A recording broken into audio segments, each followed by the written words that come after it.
ọmọ jákujàku tó jáde tí ń sọ̀rọ̀ sí Sheikh Adam yẹn. Mo ní ẹni ìkọlà ayé tí ń ṣe inkar, ẹni ìkọlà ayé tí ń ṣe inkar. A ní ìdíkà máa bú ibi téèyàn kan ti kéwú, ibi téèyàn kan gbogbo yín ohun tó bá wo ní kálukú ẹ jẹ́ kí wọ́n máa sọ. Kódà àwọn kèfèrí ṣe inkaru dáadáa sanabu Muhammad sallallahu alaihi wasallam torí orí tọ́lọ̀ ṣe. Allah Allah igfir ya rabbi Allah li Adam abdillah Allah irhamuhu rabbi Allah la ilaha illa Allah wa Allah. Ọlọ́run máa ṣàwà ṣẹlẹ̀kùn ìkẹ́ bàbá Sheikh Adam Abdullah al-Ilori.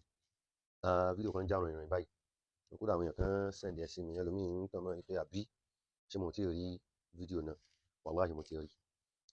Àwọn èèyàn retí pé kí lẹ sọ ẹni tó bá Sheikh Adam lórúkọ jẹ́ tó báyìí, ẹni tó ṣe báyìí lọ. Àkọ́kọ́ ni pé wọ́n ní tí gbogbo ajá tó bá ń gbó, gbogbo ajá tó bá ń gbó, kéèyàn wá máa mú gbogbo òkú téèyàn bá ti ń rí pé nítorí ajá ń gbó gbogbo ajá òun ó wá ń lẹ̀ wọ́n lóko. Ṣé mọ̀ pé òkú ó padà di gold, òkú ó di góòlù bí àṣà àwọn bàbá wa. Gbogbo èèyàn náà kọ́ ni èèyàn ó máa fún lésì. Gẹ́gẹ́ bí gbogbo wa ṣe mọ̀ wípé ọkàn wa àti gbogbo ìgbésí ayé wa àfi yá Islam, àfi yá Markaz, àfi yá Sheikh Adam, àfi yá Maulana Mudir al-Markaz. Látọ̀ tá a ti ń sọ wípé Markazi òfòdì ìkẹrù òṣì.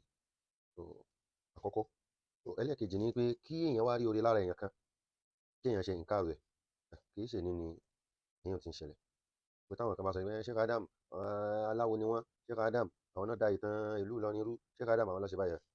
Gbogbo yín kí èèyàn ṣe nǹkan rẹ̀ orí wallahi kì í ṣe àkọ́kọ́ ni irú ẹni bẹ́ẹ̀. Kódà àwọn ànábì Ọlọ́run láwọn tọ́lọ́run rán wọn sí wọ́n ṣe nǹkan rẹ̀ orí tí ń bẹ lára wọn. Kódà lẹ́ni tó ń jẹ́ fámìlì irú ẹ̀ ló ṣẹlẹ̀ lára ànábì Nuh alayhi salatu wassalam àtọmọ àtìyàwó wọ́n ṣe nǹkan rẹ̀ orí. Tí àwọn èèyàn bá ṣe nǹkan rẹ̀ orí kí la wá fẹ́ máa bínú fún pé aráàlú lásán wọ́n ṣe nǹkan rẹ̀ orí kọ́lọ́run ṣe mú Sheikh Adam táwa máa sọ wípé àwọn fún ru ẹni bẹ́ẹ̀ ní èsì àbí táwọn fún ní publicity. Ọ̀rọ̀ Sheikh Adam dàbí lápèjúwe alábọ̀lá káìkọ́ ni mo ń bá sọ̀rọ̀ ẹlòmíì lè ní mo pe Sheikh Adam lóhùn sùn jẹ́ kí orí ẹ̀ fapò láì tí inú ẹ̀ kó gbọ́ ọ̀rọ̀ tí mo sọ. Àpèjúwe Sheikh Adam dàbí oòrùn tí ń bẹ lókè. Kí ajá wá jáde síta kó wá máa gbóòrùn gbó ajá bá ń gbó ayáwó ibi kí ló ń ṣe ajá yìí tó ń gbó wá ní gbóòrùn ni. Ṣé mo ní pé nǹkan méjì ni ó ṣẹlẹ̀ sájá yẹn nínú kí ariwo rẹ̀ máa distọ́ọ̀bù àwọn tí wọ́n ń bẹ ládùúgbò kí wọ́n lẹ̀ lóko pa eléré ibú ni wọ́n yóò já gbọ́n náà àkọ́kọ́. Àbí kó tẹ wá gbogbo nígbà tí ò bá rí yàn dáhùn lóhùn yóò lọ wọ́kú sí ibì kan. Irú ẹ̀ lọ̀rọ̀ ọmọ jákujàku tó jáde tí ń sọ̀rọ̀ sí Sheikh Adam yẹn. Mo ní ẹni ìkọlà ayé tí ń ṣe inkar, ẹni ìkọlà ayé tí ń ṣe inkar. A ní ìdíkà máa bú ibi téèyàn kan ti kéwú, ibi téèyàn kan gbogbo yín ohun tó bá wo ní kálukú ẹ jẹ́ kí wọ́n máa sọ. Kódà àwọn kèfèrí ṣe inkaru dáadáa sanabu Muhammad sallallahu alaihi wasallam torí orí tọ́lọ̀ ṣe fún ó sì pé láì mọ̀ orúkọ. Walid ibn al-Mughira wọ́n ní Walid ibn al-Mughira ó lọ sọ́dọ̀ Ànábì lọ́jọ́ kan sallallahu alaihi wasallam ó ṣe déédéé ìgbà tí suratul Ghafir tó ń sọ̀kalẹ̀ ó ṣe déédéé àsìkò náà. Jẹ́ wá lóhun Markaz bó tẹ̀ jẹ́ pé mo lóhun àbá ohun Markaz yẹn náà ní bí yín nú ní gbà yín nú jẹ́. Gbogbo nǹkan tó bá ṣàrí jẹ́ Markaz ohun tẹ́ bá ti gbọ́ làákàyè yóò máa ta sí Ọlọ́run ò sì ní dùn inú láíláí tó bá jẹ́ yín ò ní bà yín ní inú jẹ́. Bismillahir Rahmanir Rahim. Hamim tanzilul kitabi minallahil azizil alim ghafiriz dhanbi wa qabilit tawbi shadidul iqabi zit tawli la ilaha illa huwa ilayhil masir. Àyá yìí sọ̀kalẹ̀. Bí àyá yìí ti sọ̀kalẹ̀ tán Walid ibn al-Mughira ó gbọ́. Nígbà tó kúrò tó bá lọ sí ọ̀dọ̀ àwọn èèyàn mọ̀tàmẹ́ kó jẹ́ Abu Jahl àbí nǹkan tó bá sọ fún yín pé ẹ má jẹ́ n parọ́ tàn yín o. Oníṣẹ́ mọ̀ wípé nínú yín nígbà tó bá ní èèyàn mọ̀ ní kọ̀ àti kọ̀ sí ìdù ẹ̀ àti ọ̀rọ̀ jáde ó náà kẹ́ mọ̀ wípé èmi Walid ibn al-Mughira ẹni tí ó ṣe jù mí lọ tí ó kọrin jù mí lọ tí ó dán orin mọ̀ jù mí lọ tí ó mọ̀ tinú tẹ̀dọ̀ rẹ̀ yóò múra fá. Ó ní ṣẹ́ mọ̀ ó ní àmọ́ wallahi laqad sami'tu min Muhammadin anifan kalaman ma huwa min kalam al-ins wala min kalam al-jinn inna lahu la halawa wa inna alayhi la talawa wa inna a'lahu la musmirun wa inna asfalahu la mugdikun innahu la ya'lu wa la yu'la alayhi. Walid ibn al-Mughira ṣe sọ náà nù pé má jẹ́ parọ́ tàn yín mo gbá wọn ọ̀rọ̀ olówó iyebíye kan lọ́dọ̀ Muhammad sallallahu alayhi wa sallam. ọ̀rọ̀ tí mo gbọ́ yìí inna lahu la halawa wa inna alayhi la talawa. Adùn bẹ́ẹ̀ nú ọ̀rọ̀ yìí púpọ̀, ọ̀rọ̀ náà dáa, ọ̀rọ̀ náà bójúmu púpọ̀ lọ́rọ̀ tí mo gbọ́ lọ́dọ̀ rẹ̀ yìí. Inna a'lahu la musmirun wa inna asfalahu la mubdik. Àti yìí tí ń bẹ lókè ń bẹ àti yìí tó lọlẹ̀ ń bẹ, ọ̀rọ̀ tí ń ṣe tí ń yóyò ni, tó jẹ́ bí tí bá ń gbọ́ ọkùnrin rẹ̀ ó sì máa gbọ́ ṣinṣin wípé irú ọ̀rọ̀ wo ni? Ó ní ma huwa min kalamil ins wala min kalamil jinn. Ó ní ọ̀rọ̀ yìí Ọlọ́run ò tí ì rí irú èèyàn tó lè sọ rẹ̀, òun ò sì rí àlùjànnú kan tó lè sọ̀rọ̀ ọ̀rọ̀, kódà bí èèyàn gba ara àlùjànnú, wọ́n ní àlùjànnú kó síyàn lára, bí Muhammad ti ń sọ̀rọ̀ yìí sallallahu alayhi wa sallam, wọ́n ní àlùjànnú ò lè sọ̀rọ̀ ẹ̀ o. Kalamun ya'lu wa la yu'la alayhi, ọ̀rọ̀ ya'lu wa la yu'la alayhi. Ó ní kò sí nǹkan kan tí wọ́n lè mọ lórí ọ̀rọ̀ yìí ní bẹ lókè, tí ń túmọ̀ kalimatullahi hiya al-ulya. Ó sọ tán, wa ma'a zalik, wọ́n ṣe nǹkan oore tó wà lára Ànábì, wọn gbà. Tó bá rí bẹ́ẹ̀, Ànábì nu tí wọ́n sì róore tó wà lára rẹ̀, tí wọ́n sì ròyìn rẹ̀ tó báyìí náà, tí wọ́n tún takò. Àwa jẹ́ pé tá a bá wá rí àwọn ajá kan tí wọ́n jáde tí wọ́n ń gbó, a ní láti fún wọn publicity. Èyí táwọn ó máa ṣe ní ká máa tọrọ àlékún fún Sheikh Adam. Bí bàbá kú láti 92 báwọn, 1992 tí ń ṣe déédéé 33 years ago, káyé sì máa pariwo Sheikh Adam tó bí wọ́n ti ń pariwo wọn òun.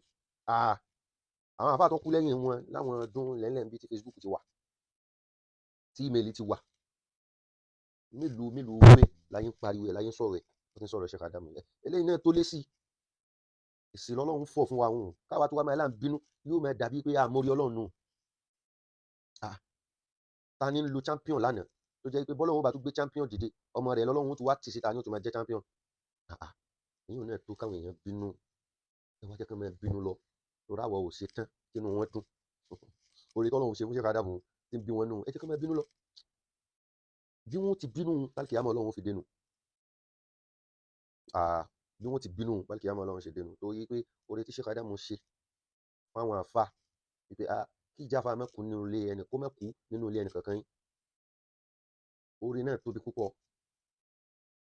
púpọ̀, oníkálukú sì mọ contribution Sheikh Adam nínú ilé kankan nínú Ìlọrin àtàgbègbè rẹ̀. Kí ẹ̀kan wá jáde pé Sheikh Adam gbé àwọ̀ Ìlọrin, sọ pé ká bínú. Dáadáa Sheikh Adam ní káwa máa sọ, dáadáa Sheikh Adam ní ká máa sọ, dáadáa Sheikh Adam ló ràn mí. Ó sì ràn lé bàbá mi, Ọlọ́run fi ní kémi náà rí bẹ́ẹ̀ mi náà ti rí, alhamdulillah. Bẹ́ẹ̀ tá a bá dá ọ̀pọ̀lọpọ̀ àwọn àyè tó bá dé àwọn ìlú tó jẹ́ outside Nigeria, láwọn neighboring countries wa, àti Ghana, àdé Senegal, àdé Ivory Coast, àdé Gambia, àdé Togo, àdé Benin Republic, bẹ́ẹ̀. Ṣé bọ́lọ́run ti ṣe fún Sheikh Adam tó jáfa Nàìjíríà wọn, ṣé bẹ́ẹ̀ lọ́lọ́run ṣe fún àwọn àfáà míì ṣá nínú Nàìjíríà ni? Bọ́lọ́run ti ṣe fún Sheikh Adam tí wọ́n jọmọ Ìlọrin wọn, ṣé bẹ́ẹ̀ lọ́lọ́run ṣe fún àfáà míì ṣá tó náà jọmọ Ìlọrin? Gbogbo eléyìí náà tó káwọn èèyàn ṣe nǹkan oore Sheikh Adam, ó tó káwọn èèyàn bínú. Àmọ́ báwa bá tó Ọlọ́run bá wa fèsì, àwa tó wá láwa fẹ́ jà, a jẹ́ wípé àmọ́rí Ọlọ́run, a jẹ́ wípé àgbọ́ ẹ̀kọ́ tọ́lọ́run fẹ́ ká rí níbi gbogbo ìṣẹ̀lẹ̀ tó ń ṣẹlẹ̀ yìí. Àṣà àti màá ní la ilaha illallah.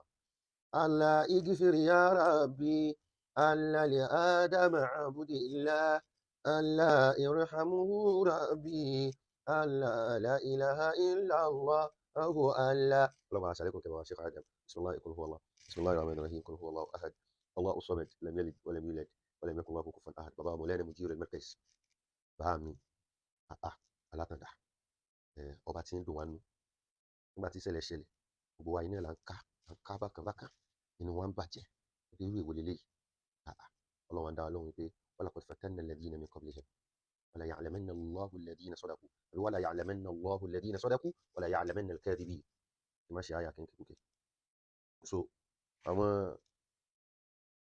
àdáyínwó mọ̀nà àti dáwọn tó ṣáájú yín àti dáwọn wò, a fẹ́ mọ ta lẹni tó dúró tàwa Ọlọ́run lóòótọ́, a sì fẹ́ mọ àwọn onírọ́. Nàtíjà tó wá jáde yìí, àwa rí i pé alhamdulillah Sheikh Adam bá ti yàn jẹ́, gbọ́ Sheikh Adam ṣe kiri wọn bá ti yàn jẹ́. Ọ̀pọ̀lọpọ̀ fẹ́ kó tán fáwọn tí ìṣe Mọ̀lánà Mudirul Markaz, fẹ́ kó parí Markaz. Tọ́lọ́run bá gbéga wa báyìí, bàbá ń yáàyè sí ọ̀rọ̀ bàbá, ó tún dáa ju tàtẹ̀yìn wa lọ. Kódà gbogbo yìí táwọn rò tẹ́lẹ̀ ń Ọlọ́run tó wá ní kò tí ì tú nǹkan kan lẹ̀. Òun ni bàbá tó tú mi ilẹ̀ láìpẹ́ yìí lórí ọ̀rọ̀ Pepsi, oníkàlùkù ń dààmú ìwo tún rè. Bàbá tún jáde, bàbá sọ̀rọ̀ Sayyidina Abubakar, bàbá ní mo sì wà lórí ẹ̀, àwọn èèyàn wa ń wà, oníkàlùkù wa ń kọ̀nẹ́tì, àwọn bá bàbá yìí wájú náà ni. Ṣé gbogbo nǹkan yìí ni ò bá gbé lọ ṣá? Àmọ́ dúpẹ́ lọ́dọ̀ Ọlọ́run, bàbá ń yáàyè sí bàbá ṣe ń rí sí bàbá tún àwọn kí là ń pè àwọn results tó ń jáde sórí ọ̀rọ̀ university ni sórí ọ̀rọ̀ legal studies ni bàbá tún ṣe ṣàádà fáwọn ọmọ iye àwọn ọmọ tí ó ń ka rẹ̀ tí ò sí lè kéwò mi kí là ní dúpẹ́ fún àmà dúpẹ́ lọ́dọ̀ ọlọ́run ọba tí ó bá mójútó bàbá wọn lẹ́nu ìdílé mẹ́tẹ̀ẹ̀sì ọlọ́run bá kún wọn bá ṣàlékún àlàáfíà bá ṣàlékún okun ara àtàwọn ìyá wa nílé àti gbogbo àwọn àfáà wa tí wọ́n já wọn mọ́ wọn ọlọ́run bá ṣe dáadáa fún wọn gbogbo àwọn àsátìsà àwọn mẹ́tẹ̀ẹ̀sì náà ọlọ́run bá wà pẹ̀lú wọn gbogbo fòrún mẹ́tẹ̀ẹ̀sì tí wọ́n jẹ́ àlùbáràrà ni o ọlọ́run bá kún gbogbo yín àwa yín náà tí à ń fi ọkàn wa tá fara wa tá fi gbogbo ẹlẹ́ fún mẹ́tẹ̀ẹ̀sì wípé a máa dáàbò bo àyè náà a máa dáàbò bo Islam ọlọ́run níjà àríra wa sunkún ọlọ́run sì níjà mọ ìbànújẹ́ lọ́la ní Muhammad àdúrà àdúrà ni ẹ máa ṣe ọpẹ́ nìkan ẹ máa dá fún bọ́lọ̀ ti ṣe Mọ̀lánà Sheikh Adam ọpẹ́ nìkan ẹ máa dá bọ́lọ̀ ti ṣe Mudirul Markaz náà bismillahi surati Quraysh bismillahir rahmanir rahim إيلاف قريش إيلافهم رحلة الشتاء والصيف وليعبدوا رب هذا البيت الذي أطعمهم من جوع وآمنهم من خوف Markaz ọlọ́mọ jẹ́ ó bàjẹ́ Markaz ọlọ́mọ jẹ́ ó dàrú Markaz ọlọ́mọ jẹ́ ó wó ìmọ̀ tí ń jáde ń bẹ̀ yìí àtàwọn ìmọ̀ láwọn àfa ńlá àwọn ìmọ̀ ẹ̀sìn àfa oníwàásí àfa oníkútúbà àfa onítírà gbogbo àwọn àfa ńlá tó ń jáde yìí ọlọ́mọ jẹ́ ó gé ńgbà kankan kódà báwa yìí ò bá sí láyé mọ́ tá a dàgbàdàgbàdàgbà tá a tún sí láyé mọ́ ọlọ́run má jẹ́ kí mímọ́ gé láàyè náà má jẹ́ kí ìsìlámù gé láàyè náà má jẹ́ kí bẹ̀rù ọlọ́run gé láàyè náà ọlọ́run Muhammad wájú ọlọ́run Suratul Nasr bismillahir rahmanir rahim idha jaa nasrullahi wal fath wa ra'aita an-nasa yadkhuluna fi dinillahi afwajan fasabbih bihamdi rabbika wastaghfir innahu kana tawwaba eléyìí náà tó ní ìsìrí ẹni tó bá ní Sheikh Adamu ṣàwò ìsìrí ẹni tó bá ní Sheikh Adamu dalẹ̀ àwọn ẹni ọlọ́run rú tó bá jẹ́ bí ẹ̀yìn ẹni tó bá da ilé àwọn ẹni ọlọ́run rú ṣe máa ń rí ló ṣe ń rí lẹ́yìn Sheikh Adamu ṣe ń rí ìwọ jẹ́ mọ̀ sínú ara rẹ̀ tó bá jẹ́ pé ẹ̀yin ẹni tó ṣáwó bẹ́yìn rẹ̀ ṣe máa ń rí ni ìwọ mọ̀ sínú ara rẹ̀ 33 years bá tó bá jẹ́ bẹ́yìn ilé àfa oníkálukú náà ṣe rí ni tó bá jẹ́ pé bóníkálukú náà ṣe ń rí rìsọ́ọ̀tì mú jáde ni kóníkálukú mọ̀ sórí inú ara rẹ̀ àní bẹ́ẹ̀ nìkan já sí gbogbo èèyàn kan wàhálà wassalamu alaikum warahmatullahi wabarakatuh.